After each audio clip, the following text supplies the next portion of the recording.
Hey, I'm Pops Roberts, and today we're diving deep into the world of drum kit customization, hot swapping, and mastering the art of shifting some kicks. Whether you're a producer or a beat maker, get ready to spice up your sound and elevate your rhythm game. Let's dive in and explore the secrets of custom drum kits. Now that I've live programmed in, I now have the luxury of being able to go into the MIDI clip. So back to this view down here. Remember, we've got device view here, MIDI clip mode here. We can actually do shift and tab to go between those two. Really helpful. And I can go in and edit it. And we can do all kinds. Remember, we've got all the options here. I've programmed in the basics of the sheet music, but here I can actually edit it even further. I might decide that I don't like that tom or the hi-hat, and I can really quickly try it out on different things. So let's say, for example, I'm even as extreme as being like, right, I don't want that to be the kick. I like that pattern, but I don't want that pattern to be a kick. So I can select it by pressing the piano roll key that it corresponds to, and you can see it's selected in light blue, everything on that line. And I can literally use the arrows to move it up or down. So quite like starting off with a tom like that, or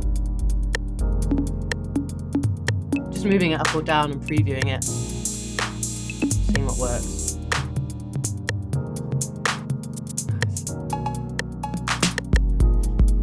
Yeah, so it's a really quick way of being able to audition things, give it different sounds, experiment a little bit.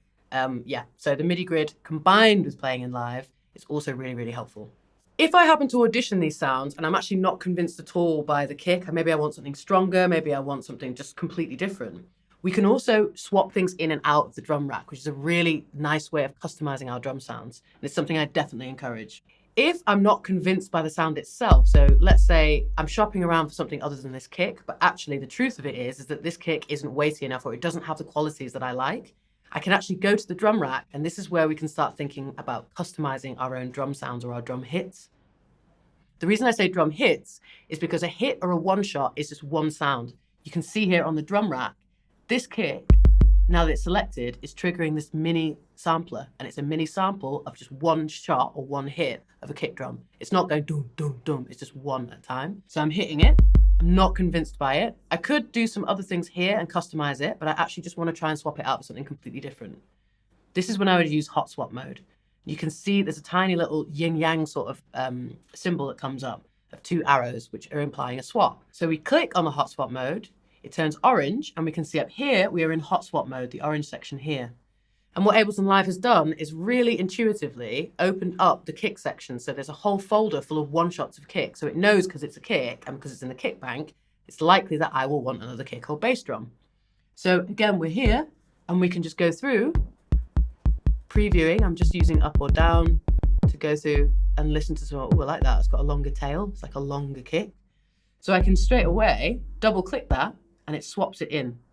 It hasn't changed the sheet music. So I can actually keep that going and audition it in the part rather than just listening to it in the library. So I'm going to swap again. Quite like that, bit more of a live sound to it. So it's great to be able to sit and do this in context with the actual sheet music and with the actual track in the background. Even though we're using 16 here, you can see there's lots of banks of 16 when you go up or down here. There's actually 127 banks, so you can actually have lots of different drum kits in one device. So you don't have to be just within these 16. You can add more, maybe I add some other kicks here, and I'm just dragging and dropping things that I like the sound of. I can maybe, get percussion in here. So you can build up a really hefty bank of sounds for yourself and be able to really experiment with all of those. Once I've loaded in a one shot, like this bass drum that I like now, I can actually customize the sound even further. We can go even deeper in and we can use some of the parameters down here that correspond to the sample itself. Because we're in one shot mode, and we will go deeper into the simpler, which is what this device is, and into this sampling mode. Because we're in one shot mode here, which means that it's just pressed once and triggers all the way through, we have these parameters along the bottom. Fade in, fade out, we can transpose it, which means we can pitch it up or down. We can change how sensitive the velocity is whenever I actually trigger or perform this actual sound. And we can also change the volume of it. So I'm going to bring the volume up. I'm going to click on the dial here and click and drag this up. If I want to be really fine out about it, I can just nudge it up using the arrow keys once it's been selected.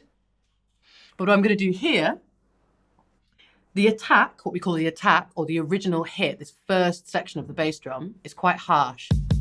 Doom, doom, doom. And I can hear the pedal, like physically on the drum kit, I can hear that hitting the skin on it. To round this off a little bit and soften that attack, I can use the fade in. So I'm literally fading in. And as you can see here in this blue section that's selecting it, if I make it really exaggerated, you can see how much it fades in. So let's hear it now. Completely rounded off. Any of that attack's gone. So it doesn't even sound like a kick drum anymore. So that's obviously we've gone too far. Bringing the fade in up here, a bit more subtle. So it still has that quality, but not the click and the original artifacts that are at the beginning of this particular piece of audio. I'm going to bring it back in again because I do want a little bit of it. Yeah, that's great.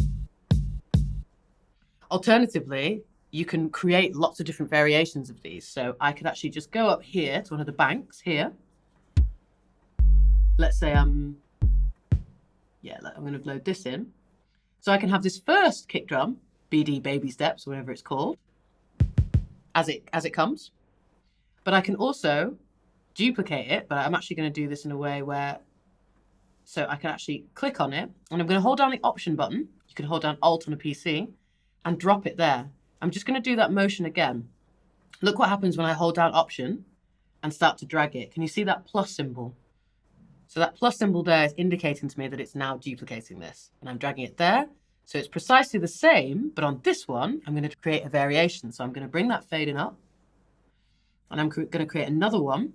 Same thing again, Option and another one. And bring the fade in even further. So now I have 3 different variations. So it's almost like the same drummer on the same kick drum, but performing different ways. So again, much more humanized. A human drummer doesn't hit it exactly the same every single time. So we're actually replicating that kind of idea where we can mix and match between these. And I can program in on the MIDI grid here, where I've got my 3 baby steps there. So we can actually just program between those. So it's a really nice way of just creating variations for yourself and customizing and editing further into your drum sounds. If you enjoyed the video, you can tap the link below and become a Saffron member to get some deeper insights into your music production.